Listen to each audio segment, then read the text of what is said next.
Bonjour à tous et bienvenue dans ce cours de physique de terminale S qui porte sur la relativité du temps. Et nous allons commencer par quelques rappels sur la relativité du mouvement. Alors, plaçons-nous du point de vue d'une vache qui est située dans le référentiel terrestre et qui regarde passer un train à 100 km/h. Plaçons-nous maintenant dans le référentiel du train et imaginons qu'une personne court sur le toit du train à une vitesse de 10 km/h. Eh bien, la vache va penser que la personne se déplace par rapport à elle à une vitesse de 110 km/h, ce qui est logique, la vitesse du train plus la vitesse de la personne qui se déplace sur le toit. C'est ce qu'on appelle la composition des vitesses. Tout cela a été très bien décrit depuis longtemps, notamment par Galilée et Newton. Voyons maintenant si la lumière se comporte comme ceci. Au début du 19e siècle, un Français, François Arago, a eu l'idée d'observer des étoiles à travers un prisme situé dans des directions opposées par rapport à la rotation de la Terre. Et il s'attendait à obtenir des résultats différents. Alors pourquoi? Eh bien, la déviation de la lumière à travers un prisme dépend de la vitesse de la lumière dans le prisme. En effet, pour calculer cette déviation, on utilise ce qu'on appelle l'indice de réfraction, n, qui est le rapport de la vitesse de la lumière dans le vide par rapport à la vitesse de la lumière dans le prisme. Autrement dit, plus la lumière est freinée à l'intérieur du prisme, et plus la déviation sera importante. Replaçons-nous dans la situation d'Arago. Eh bien, donc, nous avons la Terre qui tourne à une vitesse v et la lumière qui se déplace à une vitesse c. Lorsque l'on se place dans cette situation, eh bien, la lumière arrive sur le prisme avec une vitesse c plus v. En effet, nous nous déplaçons en direction de l'étoile à une vitesse v et la lumière provenant de l'étoile arrive avec une vitesse c. Dans l'autre situation, eh bien, la lumière de l'étoile arrive sur le prisme avec une vitesse c moins v, puisque cette fois-ci nous nous échappons de la lumière qui provient de l'étoile. Et donc, la lumière émise par les étoiles arrivant à des vitesses différentes, eh bien, la déviation doit changer. C'est ce qu'attendait Arago et qui malheureusement ne l'a jamais observé. Pour lui, il n'y avait donc que deux explications possibles. Soit la mécanique newtonienne était fausse et la vitesse de la lumière était constante, soit c'était notre œil qui n'était pas capable de distinguer des grains de lumière qui allaient à une vitesse donnée. Et c'est cette deuxième explication qu'il a choisie. Et cette explication est restée pendant un bon moment, mais restait quand même malgré tout étonnante. À la fin du 19e siècle, deux scientifiques, Michelson et Morley, tentent de démontrer la présence d'éther. En effet, à cette époque, on pensait que la lumière avait besoin d'un milieu matériel pour se déplacer. Donc en fait, l'univers baignait dans une substance appelée l'éther et que la lumière se déplaçait dans cette substance à une vitesse constante. Alors pour cela, ils ont fabriqué un appareil que l'on appelle un interféromètre. Et donc dans cet interféromètre, on envoie de la lumière qui est représentée par les petites boules qui arrivent sur une lame semi-réfléchissante, donc elle va se partager en deux, elle parcourt une certaine distance, elle est réfléchie par des miroirs, et elle va venir interférer sur un récepteur. Alors là, c'est le cas si effectivement le système est immobile. Mais comme nous sommes sur Terre et que la Terre est en mouvement par rapport à l'éther, la lumière n'aura pas la même vitesse suivant sa direction de propagation. Il y aura donc un décalage entre les deux lumières dans l'interféromètre. Et l'on devrait ainsi observer une interférence différente suivant l'orientation de l'interféromètre. Or, Michelson et Morley ont répété plusieurs fois leur expérience dans toutes les directions possibles et ont toujours obtenu le même résultat. En fait, tout se passait comme si la Terre était immobile par rapport à l'éther. En 1905, un jeune physicien, Albert Einstein, propose d'abandonner justement l'idée d'éther et va publier la théorie de la relativité restreinte. Il va ainsi faire deux postulats. Premier postulat, que les lois de la physique sont les mêmes dans tous les référentiels galiléens. Et deuxième postulat qui est très important, La vitesse de la lumière dans le vide est la même dans tous les référentiels galiléens et elle est indépendante que ce soit du mouvement de la source de lumière ou du mouvement de l'observateur. Les expériences de Michelson et Morley n'ont pas permis de montrer la présence d'éther. Par contre, elles sont tout à fait compatibles avec la théorie de la relativité restreinte d'Einstein. Alors, voyons maintenant quelques conséquences de cette théorie de la relativité restreinte. Alors, on va étudier ce qu'on appelle une horloge de lumière. Donc, on dispose de deux miroirs et entre ces deux miroirs, on va faire évoluer de la lumière. Donc, la lumière est représentée par la petite boule jaune. Pour étudier cette horloge de lumière, nous allons utiliser un référentiel propre à cette horloge, c'est-à-dire un référentiel qui est attaché à cette horloge, autrement dit un référentiel dans lequel elle est immobile. Nous avons aussi besoin d'une horloge ou d'un chronomètre pour mesurer la durée d'un événement, bien par exemple un aller-retour de la lumière dans l'horloge. Et ce temps, nous l'appellerons temps propre ou durée propre de l'événement. Et on le notera, il y a un delta TP pour durée propre. Alors, prenons un événement, comme on a vu tout à l'heure, l'aller-retour de la lumière entre les deux miroirs. Et on va pouvoir déterminer sa durée propre.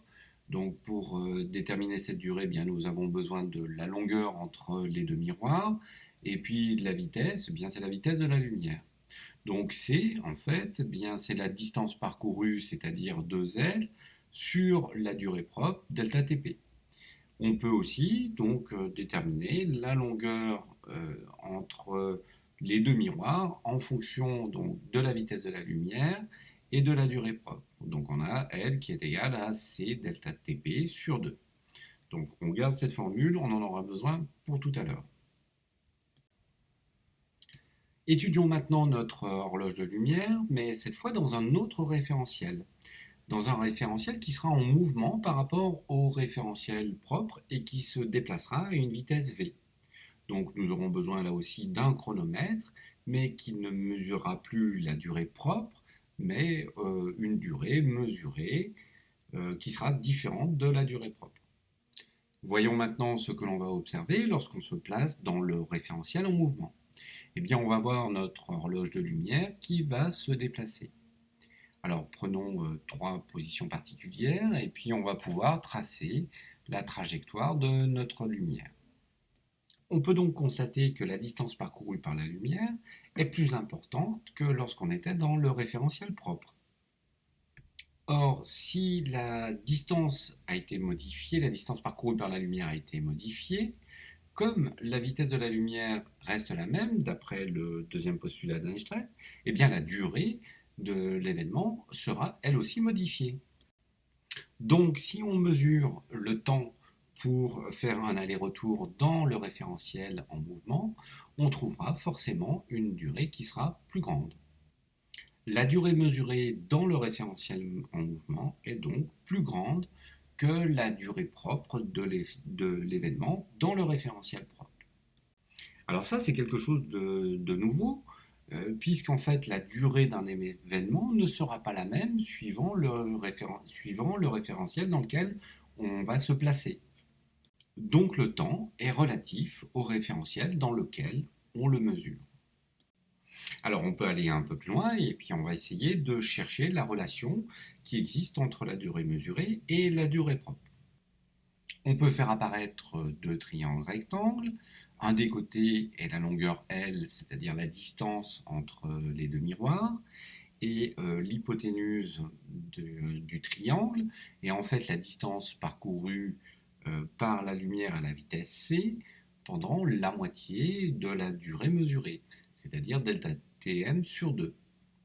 Le dernier côté correspond à la distance parcourue par l'horloge à la vitesse v pendant exactement le même temps, delta Tm sur 2. Dans le triangle rectangle, on connaît ainsi la longueur des trois côtés. On va pouvoir donc écrire la relation de Pythagore. Souvenez-vous, tout à l'heure, on a exprimé la longueur L en fonction de la durée propre. Eh bien, si on prend cette expression de la longueur en fonction de la durée propre et que l'on injecte, on la remplace dans la relation de Pythagore, on aura bien une relation entre la durée mesurée et la durée propre. Alors, en manipulant la formule, on va avoir cette relation directement entre la durée mesurée et la durée propre. On a donc delta Tm qui est égal à delta Tp sur racine carrée de 1 moins v carré sur c carré. Cette relation, on peut aussi l'écrire, delta Tm est égal à gamma fois delta Tp, avec gamma qui est égal à 1 sur racine carrée de 1 moins v carré sur c carré. Alors ce coefficient gamma, on l'appelle aussi facteur de Lorentz. Une petite remarque sur ce facteur de Lorentz, la vitesse v du référentiel en mouvement étant forcément inférieur à c, eh bien ce facteur de Lorentz sera forcément supérieur à 1. Ce qui veut dire que la durée mesurée dans le référentiel en mouvement est forcément plus grande que la durée d'un événement dans le référentiel propre. Eh bien c'est ce qu'on appelle donc la dilatation des durées.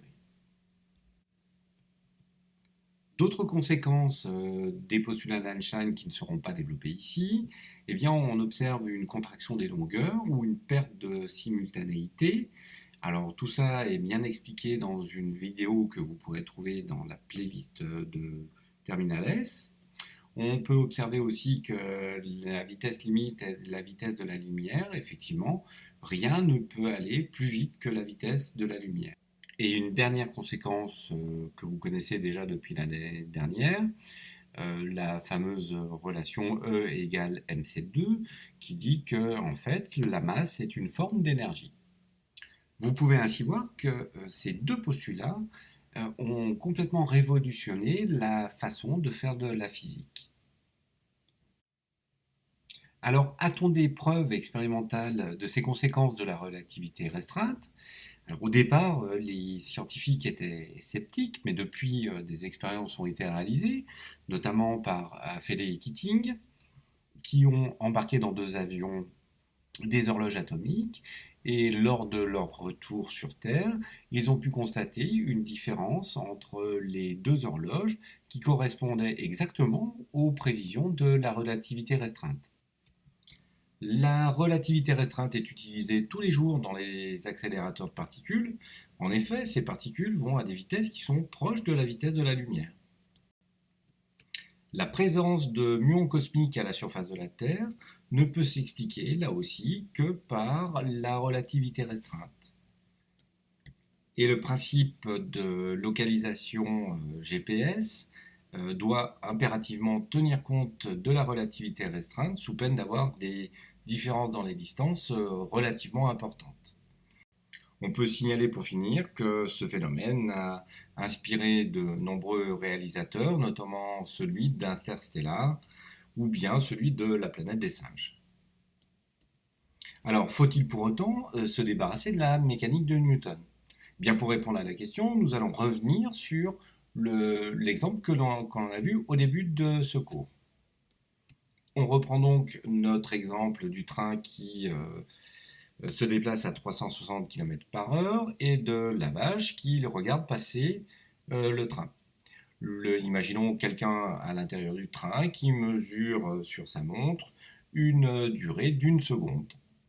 La question que l'on peut alors se poser, c'est quelle durée va s'écouler pour la vache alors qu'il s'écoule une durée d'1 seconde à l'intérieur du train. Alors la vache qui connaît la relativité restreinte, eh bien la durée mesurée pour la vache est égale à gamma fois delta Tp. Il nous faut donc déterminer ce facteur de Lorentz, gamma. Eh bien, donc le train va à une vitesse de 100 mètres par seconde. On calcule le gamma et il est donc égal à 1 sur racine carrée de 1 moins 1,1 10 puissance moins 13. Si vous tapez ce calcul sur votre calculatrice, eh bien vous allez obtenir une valeur de 1. En effet, si vous regardez au numérateur, le deuxième terme va jouer sur la 13e décimale et votre calculatrice ne sera pas capable de détecter cette infime différence. Le facteur de Lorentz étant de 1, eh bien, le temps mesuré pour la vache est exactement le même que le temps propre à l'intérieur du train, c'est-à-dire de 1 seconde. Et c'est exactement ce qui est décrit par la mécanique de Newton. Donc pour la plupart des situations de la vie de tous les jours, bien la mécanique de Newton correspond très bien à cette situation. Mais par contre, pour des objets qui vont à des vitesses beaucoup plus importantes, proches de la vitesse de la lumière, eh bien là, il faudra utiliser la relativité restreinte. Pour finir ce cours et pour aller plus loin, je vous propose 3 vidéos sur le sujet que vous trouverez dans la playlist Terminales. Une première vidéo sur la relativité restreinte sans équation, qui est très bien faite. Une deuxième vidéo sur le paradoxe des jumeaux qui nécessitera la vision de la première vidéo. Et puis une dernière vidéo qui est une mise dans le contexte historique de la relativité restreinte. Voilà, ce cours se termine. Merci, au revoir et à bientôt.